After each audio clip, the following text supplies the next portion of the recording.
윌리엄 콜먼 헌트의 세상의 빛이라는 그런 작품입니다.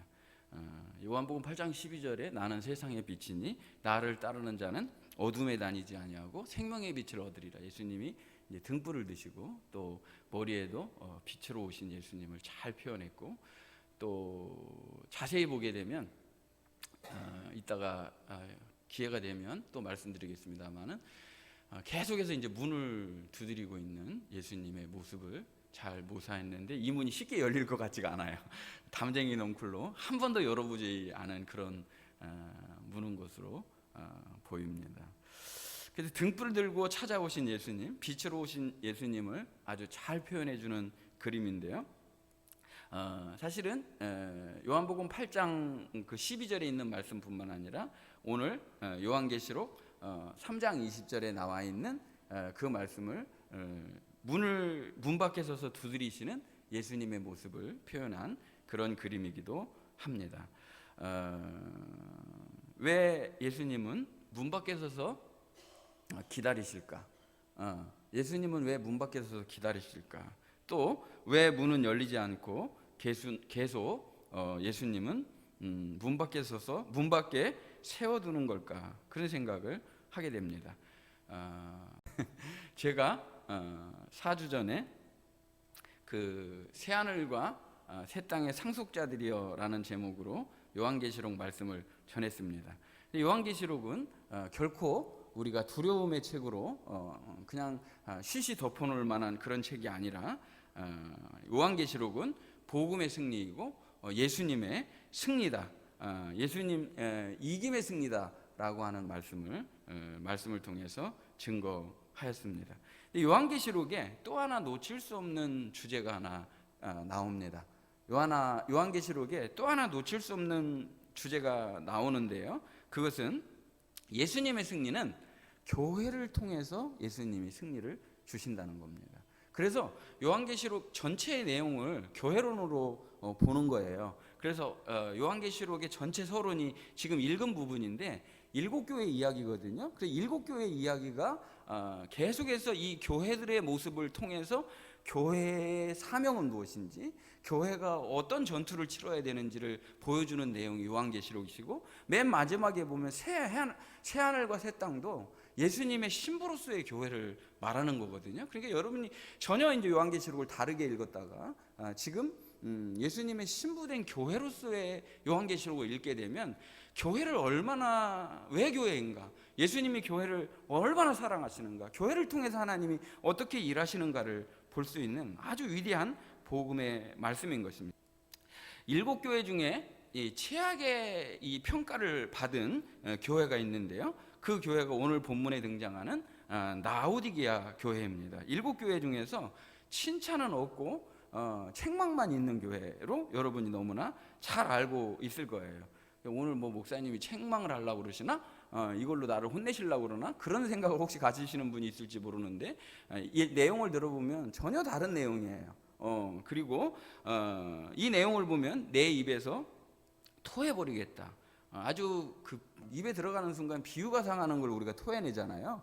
근데 라오디게아의 그 상태를, 교회를 예수님께서 토해내시겠다. 아주 어려운 그런 내용이에요. 읽을 때 굉장히 어렵습니다. 그런데 저는 여러분에게 역으로 한번 바꿔서 말씀을 드리겠습니다. 자, 내 입에서 토해내겠다. 그리고 아주 비유가 상한다. 인간적으로 보면 이 얘기는 엄청 싫어하는 거잖아요. 저의 전문이에요. 아주 쉬운 질문 하나를 드리도록 하겠습니다. 그렇다면 이 라오디게아 교회 같은 교회, 라오디게아 교회 같은 나를 여전히 사랑하시는가 하는 거예요. 이 교회를 예수님은 사랑하시는가? 이런 성도를 예수님은 사랑하시는가 하는 거예요. 오늘 본문 19절 말씀을 한번 보시겠습니다. 물은 내가 사랑하는 자를 책망하여 징계하노니 그러므로 내가 열심을 내라 회개하라. 자, 이 라오디게아 교회가 첫 번째로 우리가 알아야 될 아주 중요한 중대한 초점은 무엇이냐면 이 교회를 예수님이 사랑하신다는 거예요. 이 교회를 변함없이 여전히 사랑하신다는 게 예수님 말씀의 초점이라는 거예요. 이 말씀의 초점을 놓치니까 교회를 책망하고 토해버리겠다라는 말씀만 기억에 남는 거예요. 그런데 그럼에도 불구하고 사랑하시는 예수님의 사랑은 없는 말씀을 전한다고 그러면 이건 잘못된 거죠. 그렇기 때문에 징계, 이 책망이라고 하는 말이 나오고 징계라고 하는 말씀이 19절에 등장을 하는데요, 징계도 책망도 뭐라는 거예요? 사랑이라는 거예요. 사랑의 또 다른 방식이 징계라는 거예요. 그래서 책망이 위로가 되는 첫 번째 이유는 무엇이냐면 징계하시는 것도 우리를 사랑하시기 때문에 하는 거라는 거예요. 징계도 사랑이라는 거예요. 히브리서 12장 6절 말씀을 보면 주께서 그 사랑하시는 자를 징계하시고 그가 받아들이시는 아들마다 채찍질 하심이라 하였으니 너희가 참으면 징계를 받기 위하며 하나님의 아들과 같이 너희를 대우하시나니 어찌 아버지가 징계하지 않는 아들이 있겠느냐라는 거예요. 그러니까 징계를 받는 아들은 친아들이고 징계가 없는 아들은 사생자라는 거예요. 이 뒤에 내용은 여러분이 읽으셔야 됩니다. 징계를 받는 아들이 잘못된 길을 갈 때 그 길을 돌려놓기 위해서 채찍을 가하거나 엄한 말로 꾸중하거나 징계하는 것은 아버지의 사랑이라는 거예요. 제가 지난주에 묵상하면서 정말 눈물로 그 말씀을 읽게 된 구절이 있어요. 그게 뭐냐면 말라기 1장 1절에 있는 말씀이에요. 말라기 1장 1절에 보면 여호와께서 말라기를 통해서 이스라엘에게 말씀하신 뭐라고요? 경고라는 말씀을 하셔요. 근데 이 경고라고 하는 말씀이 말라기라고 하는 말의 그 이름의 뜻도 나의 사자라는 뜻이에요. 나의 사자를 내가 보내가지고 내가 경고한다는 거예요. 근데 이 경고가 단순하게 위험해, 큰일 나, 이런 뜻으로 우리가 받아들이잖아요. 그러면 안 돼 라는 걸로 받아들여요. 근데 이 원어의 뜻은요, 위험하다, 조심하다, 그런 거에서 멈추는 단어가 아니라요, 굉장한 고통과 아픔 가운데서 무거운 짐을 지고 있다는 뜻이에요. 누가요? 이 말씀을 하시는 분이 더 아파한다는 거예요. 이 경고를 보내는 분이 더 아파하고 고통 중에 있다는 뜻이에요. 그러니까 지금부터 하는 이 말은 사랑하기 때문에 내가 사랑의 아픔을 가지고 너를 껴안고 너를 부둥켜 안고서 아픔을 가지고 그 무거운 짐을 지고 너에게 말하는 거라는 걸 우리가 잊어버려서는 안 된다는 거예요. 이어서 말씀하시는 게 뭐냐면 말라기 1장 2절에 보면 내가 너를 사랑해 라고 말하는데, 사랑해 라고 말하는데 이들이 뭐라고 반응을 보이느냐면 언제 어떻게 우리를 사랑했냐는 거예요. 언제 어떻게 우리를 사랑했느냐는 거예요. 그러니까 딱 차이가 나는 게 있어요. 뭐냐면요, 우리가 은혜 받았을 때는 뭐냐, 세상에, 온 세상에 하나님이 나만 혼자 사랑하시는 것 같아요. 이렇게 느껴지잖아요. 진짜로 공감이 되죠, 여러분? 온 세상 중에 나를 그렇게까지 사랑해 줄 수 있나? 막 감격이야. 정말 말로 표현할 수가 없어. 하나님의 사랑. 이게 이제 은혜 받았을 때 모습이에요. 은혜가 떨어졌을 때 모습은 뭐예요? 하나님이 나만 사랑하지 않는 것 같아. 하나님이 날 사랑하시지 않는 것 같아. 그런단 말이에요. 같은 사람이 하는 말이에요. 다른 사람이 하는 말이 아니라 먼저 얘기했던 사람도 같은 사람이고 지금 얘기했던 사람이 같은 사람이란 말이에요. 식었느냐 뜨거웠느냐의 차이예요. 이어서 말라기 4장 6절에 이 구약성경의 마지막 구절이에요. 이거는요, 구약성경의 마지막 구절인데 그가 아버지의 마음을 자녀에게로 돌이키게 하고 자녀들의 마음을 그들의 아버지에게로 돌이키게 하리라. 돌이키지 아니하면 두렵건대 내가 와서 저주로 그 땅을 칠까 하노라 하시니라. 성경 끝내는 마지막 말씀 치고는 너무 좀 안 맞는 것 같아요. 그런데 이 말씀의 진짜 뜻은 뭐예요? 또다시 저의 전공입니다. 가장 쉬운 질문. 아버지가 매를 들고 너 계속 그렇게 하면 너 때릴 거야, 이 뜻은 어떤 거예요? 나로 때리지 않게 해달라고 하는 뜻이에요? 아니면 진짜 너 때리고 싶어, 그런 뜻이에요? 너무 간단한 거잖아요. 내가 때리고 싶다는 것이 아니라 절대로 나로 하여금 때리지 않도록 돌이키라는 거잖아요. 그게 말라기의 마지막 말씀이고 예수님을 기다리게 하는 메시아 대망사상으로 휘날레를 장식하고 그렇게 기다리던 예수님이 때가 참에 오셨다는 것이 바로 마태복음 1장 1절부터 위대한 선언인 것입니다. 이렇게 성경이 구성되어 있단 말이에요. 그러니까 다시 말씀드립니다. 경고라고 말씀하신 것은, 징계라고 말씀하신 것은, 책망이라고 말씀하신 것은, 내가 너를 저주하고 때릴까 두렵다라고 말한 것은 실제로 아버지의 아픔과 아버지의 고통을 고스란히 담아낸 우리에 대한 또 다른 강렬한 사랑의 표현이라는 것을 우리에게 가르쳐 주고 계신 것입니다.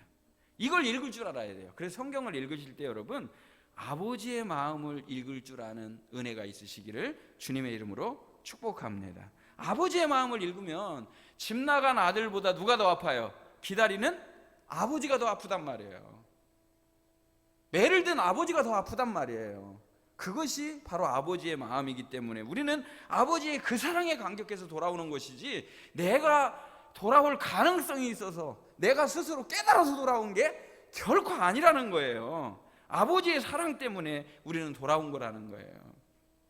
일곱 교회 이야기 할 때 우리가 놓치지 말아야 될 것이 있어요.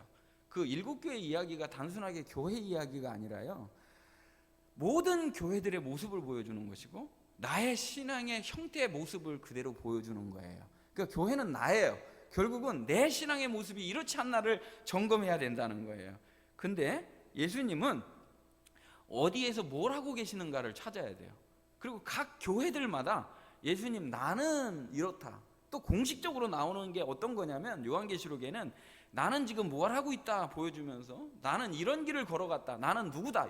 지금 3장 같은 경우는 뭐라 그래요? 아멘이시요 충성된 증인이시요 창조의 근본이라고 본인을 그렇게 소개하시는 거예요. 예수님이 나는 아멘이야, 나는 참된 증인이야, 나는 창조의 근본 창조주야 라고 가리키면서 내가 다 안다. 뭐를 안다는 거예요? 너의 행위와 너의 마음을 안다는 거예요. 그리고 책망이든지 칭찬이든지 남겨놓고 맨 마지막에는 뭐냐면, 이기는 자에게는 계속해서 이김을 선포하셔요. 이기는 자에게는, 그 말을 바꾸면, 아주 쉽게 바꾸면 무슨 말이에요? 이기는 자에게는이 아니라 너는 반드시 이길 것이라는 거예요. 그걸 지금 말씀하시는 것이고, 성령이 교회들에게 하시는 말씀을 들을지어다 라고 말하는 거예요. 성령이 교회들에게 하시는 말씀을 귀 있는 자만이 들을 수 있다라고 말씀을 하셔요. 그러면 예수님 지금 뭘 하고 계실까요? 일곱 교회들, 일곱 촛대 사이를 거니시는 분으로 나오거든요. 에베소 처음에 나오면은요, 계시록 2장에 있는 말씀 제가 하고 있는 거예요. 교회들 사이를 거니신다는 거예요. 이 말은 무슨 말이에요? 여전히 교회를 붙들고 계시고, 여전히 교회 가운데 우리와 함께 계시는 임마누엘의 주님의 모습을 보여주시는 거예요. 그러니까 마태복음 1장에서 내가 임마누엘 하기 위해서 왔다 그랬는데, 여전히 지금 뭐 하고 있다는 거예요? 임마누엘로 너희 가운데 함께 있다는 거예요. 그 교회를 붙들고 계시는 분이 예수님이시고, 교회 가운데 있으시고, 우리 가운데서 임마누엘의 주님으로 우리를 꼭 지고 계시는 분이 바로 예수님이라는 걸 말씀하고 계시는 거예요. 그러면 왜 라오디게아 교회가 지금 책망을 받고 있는 건가요? 그걸 한번 제가 말씀을 나눠보도록 하겠습니다. 이 라오디게아 교회가 지금 책망만 받았다. 그런데 이 교회가 아주 특별한 지역에 위치하고 있어요. 이거 지도 좀 하고 쉽게 좀 어떻게 설명해 줄 수 있을까 고민을 제가 많이 했거든요. 그래서 아주 특별한 지역인데요, 여기는요, 한마디로 얘기하면요, 돈이 넘쳐나는 곳이에요. 그래가지고 왜 돈이 넘쳐났느냐, 몇 가지 이유가 있어요. 그 몇 가지 이유가 있는데 뭐냐면, 양모가요 굉장히 발달됐는데, 그 중에서도 흑모, 검은 양모가 전 세계 수준이라고 해요. 그래서 이 옷이 그렇게 유명한 옷이기 때문에 이거 팔아가지고 돈이 넘쳐나니까 뭐가 당연히 많았겠어요? 은행, 금융업이 발달이 됐어요.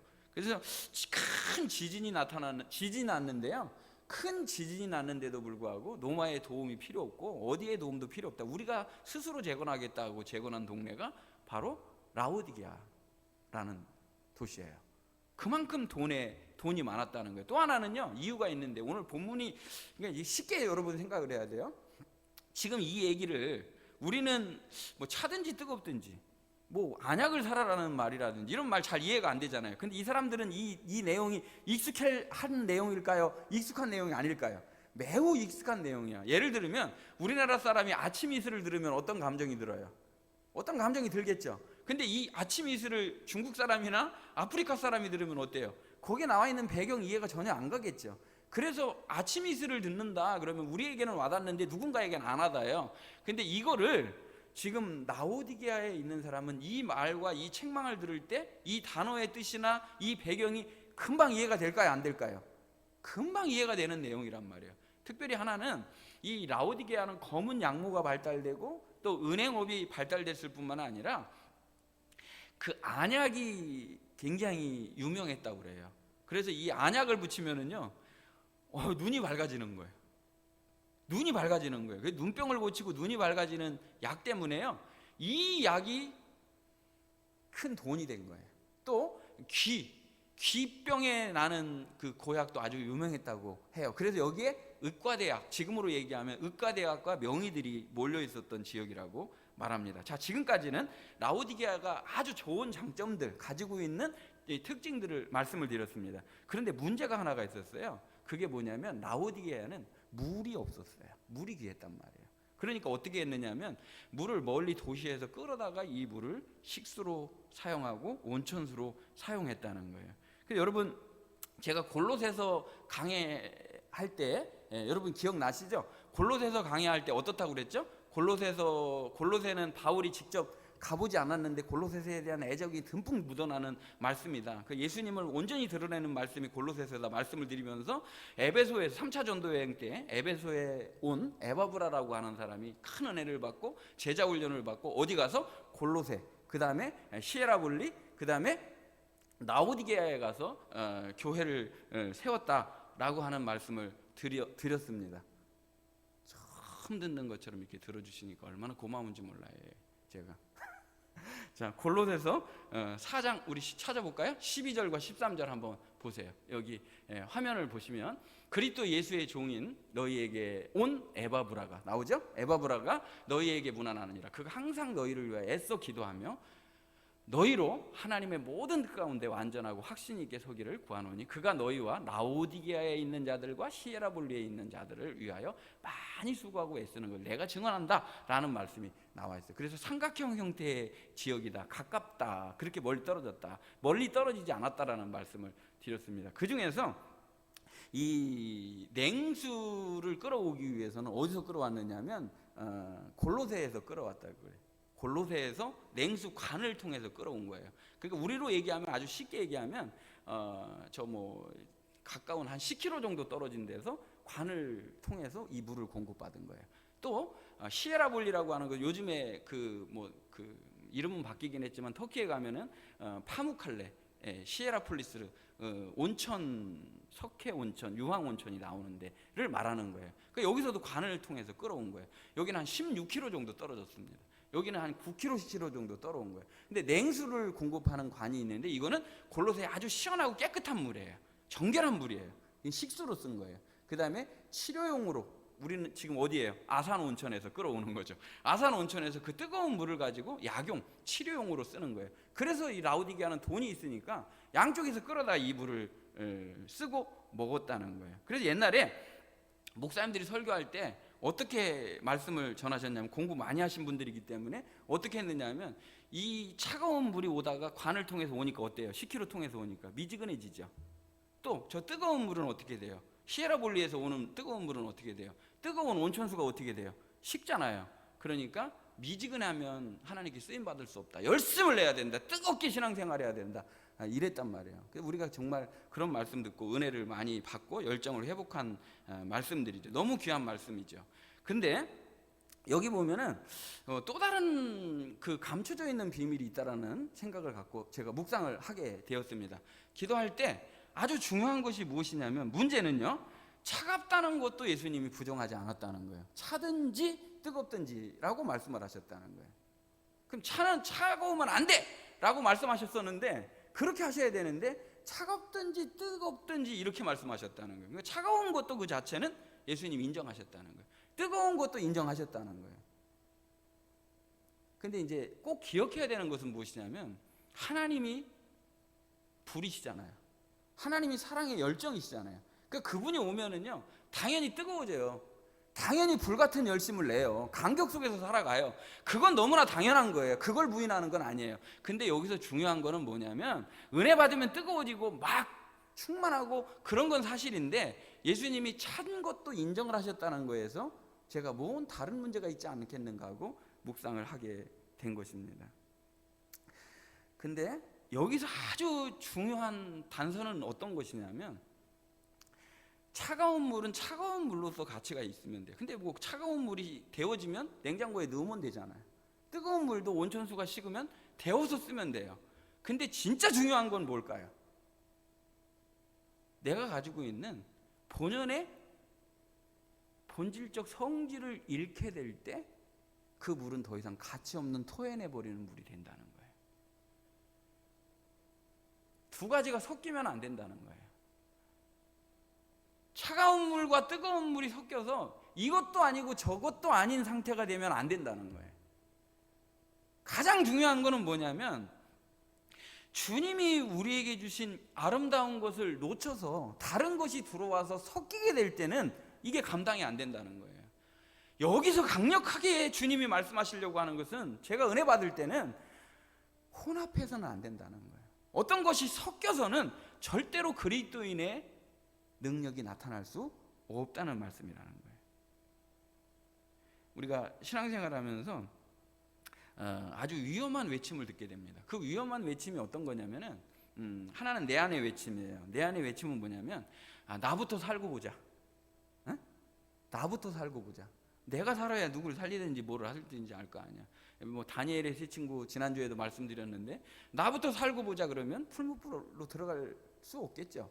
사자굴에 들어갈 수도 없겠죠. 내 생활이 먼저야. 내가 안정이 돼야 뭐를 하지 라고 내 안에서 외침을 하는 거예요. 그래, 나부터 살아야지.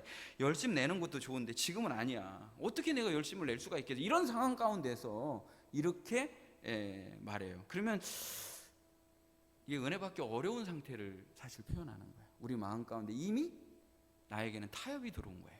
신앙적인 것과 세상적인 것의 타협이 절묘하게 나도 모르게 지금 이루어지고 있다는 뜻인 거예요. 또 하나 밖에서의 외침이 있어요.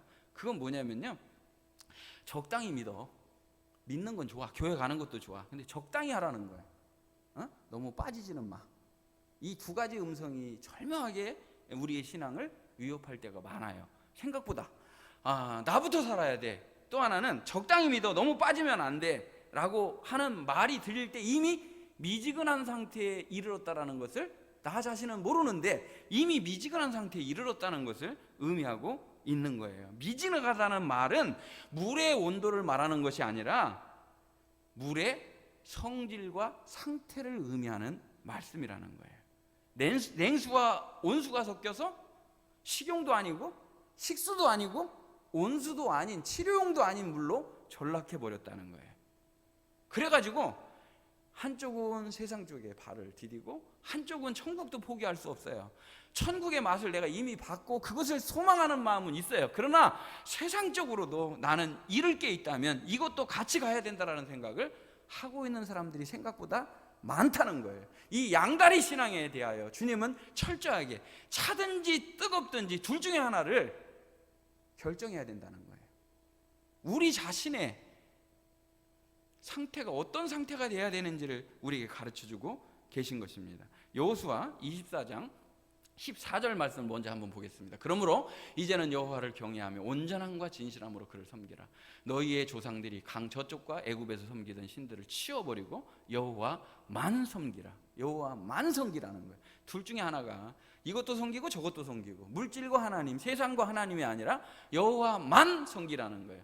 하나님을 섬기는데 온전함과 진실함으로 섬겨야 한다. 진실함이라는 말을 여러분 잊어버리면 안 됩니다. 온전함과 진실함으로 섬기라는 거예요. 15절 이어서 한번 보도록 하겠습니다. 15절 말씀을 보면 만일 여호와를 섬기는 것이 너희에게 좋지 않게 보이거든 너희 조상들이 강 저쪽에서 섬기던 신들이든지 또는 너희가 거주하는 땅에 있는 아모리 족속의 신들이든지 너희가 섬길 자를 오늘 택하라. 오직 나와 내 집은 여호와를 섬기겠노라 하니. 하나님만 섬기겠다는 거예요. 그러니까 둘 중 하나에 대하여 계속해서 말씀하시는 거거든요. 엘리야도 마찬가지였어요. 바알이냐 하나님이냐 둘 중에 하나를 말씀하는 거예요. 여러분 내 신앙이 섞여 있는지 혼합되어 있는지 이것도 아니고 저것도 아닌 신앙생활을 내가 하고 있는지 생각할 수 있는 은혜가 있으시기를 주님의 이름으로 축복합니다. 그럼 왜 이런 상태가 됐을까요? 왜 이런 상태가 됐느냐 하는 거예요. 아까 말씀드린 대로 나는 부족한 것이 없다, 나는 부자다라고 하는 스스로의 외침 때문에 그런 거예요. 17절 말씀을 한번 보세요. 내가 말하기를 나는 부자라 부요하여 부족한 것이 없다. 나는 부자야, 부족한 것이 없어. 여기서 한번 또 쉬운 질문을 드려보도록 하겠습니다. 물질적인 부자가 영적으로도 부자라는 것을 보장하는 겁니까? 물질적인 축복은 하나님이 축복해 주신 것이기 때문에 영적으로도 부자라는 것을 증명해 주는 결과물입니까? 쉬운 질문이에요. 제가 말씀드리는 거 항상 쉬운 것만 물어봐요. 그래서 물질적인 축복이 영적으로 부자라고 하는 것을 증명해 주는 것은 결코 아니에요. 문제는요, 내가 물질적인 부자이기 때문에 영적으로도 부자라고 하는 착각 때문에 라오디게아 교회의 가장 큰 문제점은 무엇이냐면 회개할 수 있는 자리에 들어가지 않는다는 게 문제라는 거예요. 이런 상태가 문제가 아니라 회개를 만들어낼 수 있는 심령의 상태가 아니라는 거예요. 회개가 얼마나 중요한 것이고 하나님께 나아가는 정말 귀한 통로라는 것을 잃어버린 교회가 라오디게아 교회라는 거예요. 내가 잘못되어 있는데도 불구하고 나는 부자라는 거예요. 나는 벌거벗었는데도 불구하고 명품 옷을 입었다는 거예요. 나는 아무것도 안 보이는데 다 봤다라고 말하는 거예요. 아무것도 모르는데 나는 다 안다라고 말하는 것과 똑같은 것이죠. 그런데 중요한 것은요, 이 7교회 중에서요, 7교회 중에서 공식을 보니까요, 5교회가 다 회개하라는 말씀을 들었어요. 5교회에게 회개하라는 말. 그러니까 지금 이 말씀은요, 어떻게 보면 모든 교회들에게, 모든 심령들에게, 저와 같은 심령들에게 회개를 요청하시는 예수님의 강력한 사랑의 메시지라는 것을 알아야 된다는 거예요. 회개한다는 건 아직 기회가 있다는 거예요, 없다는 거예요?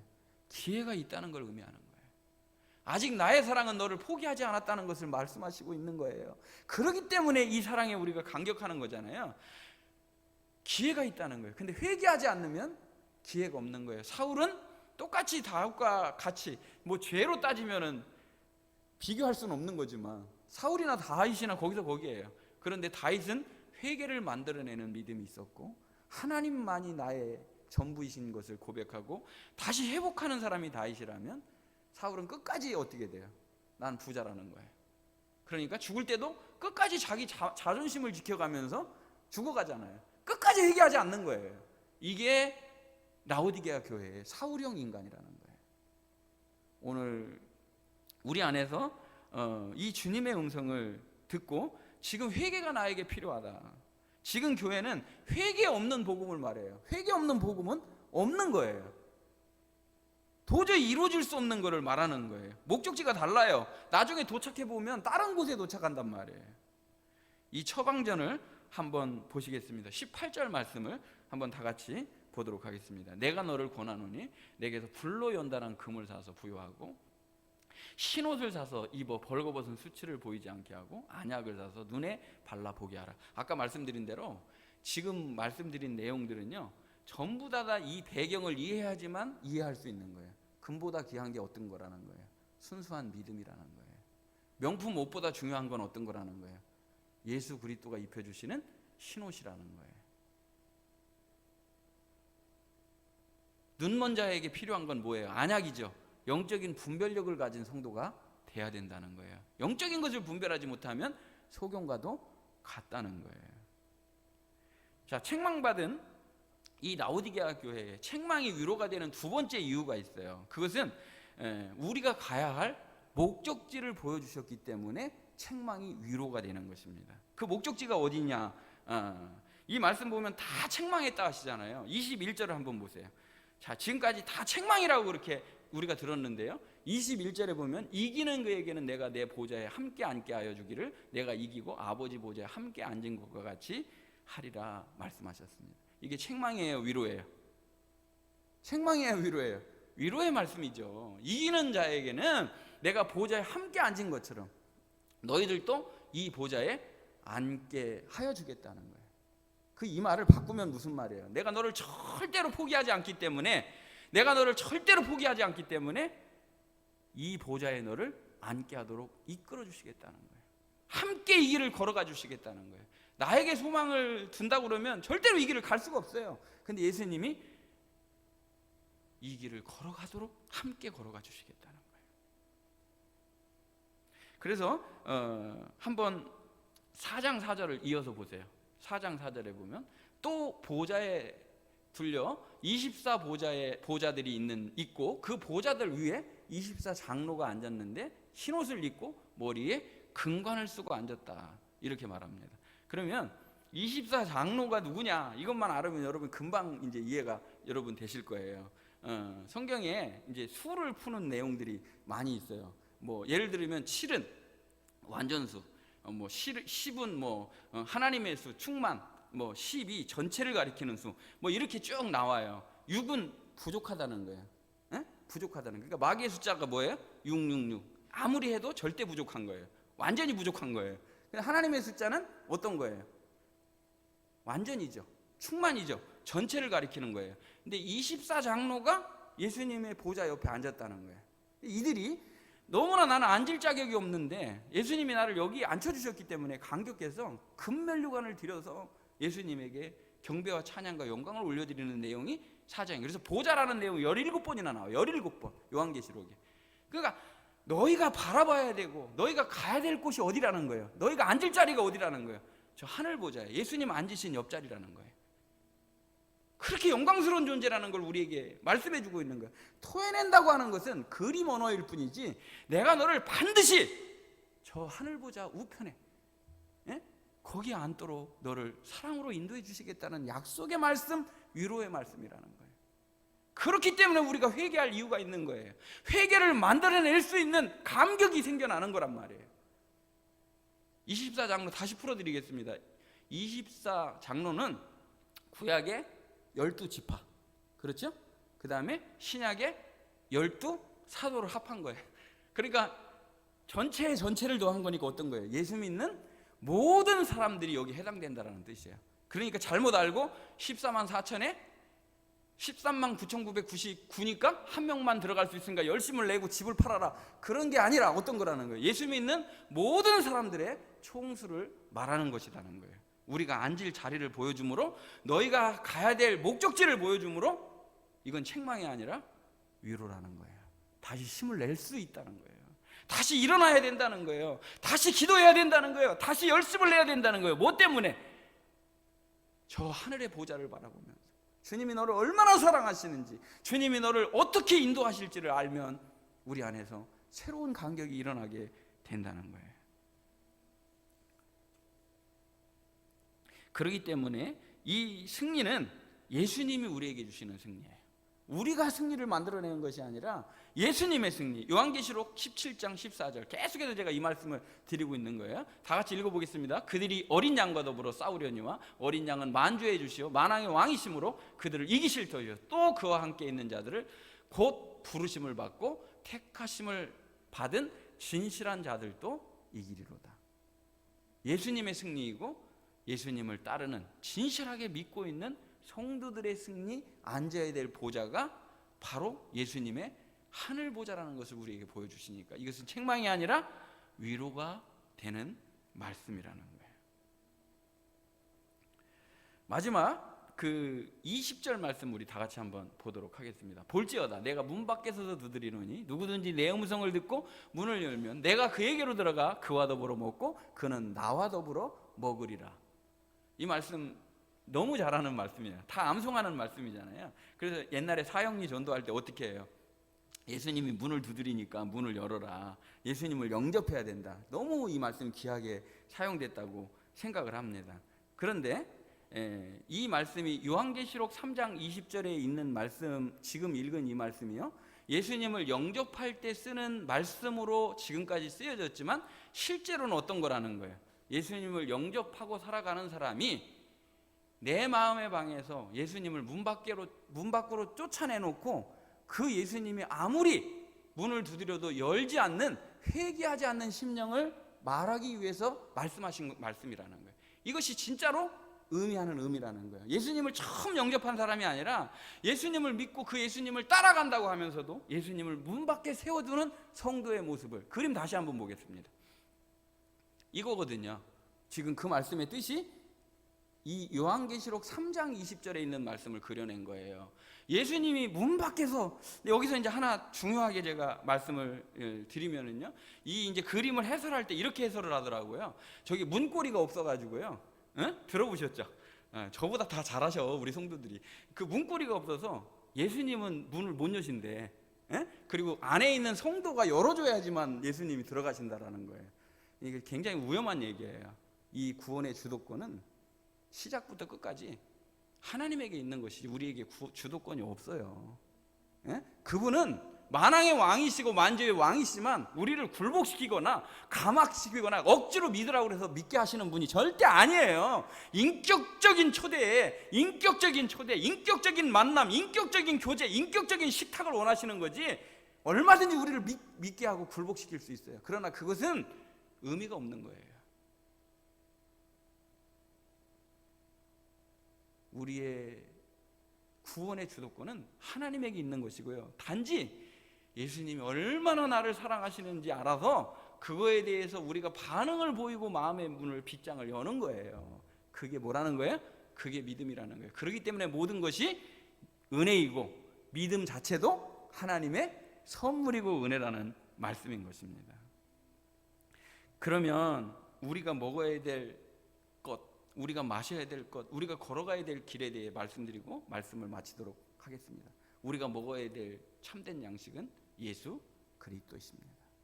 우리가 먹어야 될 참된 음료는 예수 그리스도이신 것입니다. 하늘에서 내려온 생명의 떡 되신 예수님, 그 왕의 식탁에 앉는 즐거움이 회복되는 성도들이 되시기를 주님의 이름으로 축복합니다.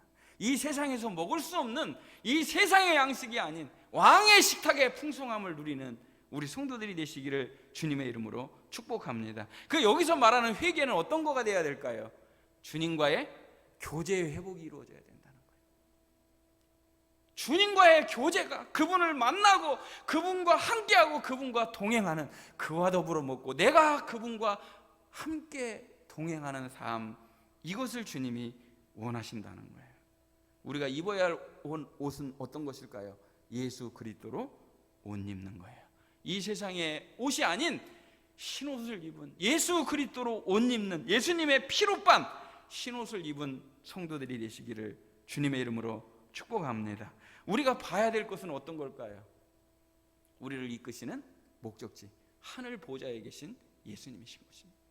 하늘 보좌에 계신 예수님 때문에 참고 견디고 이겨나가는 거예요.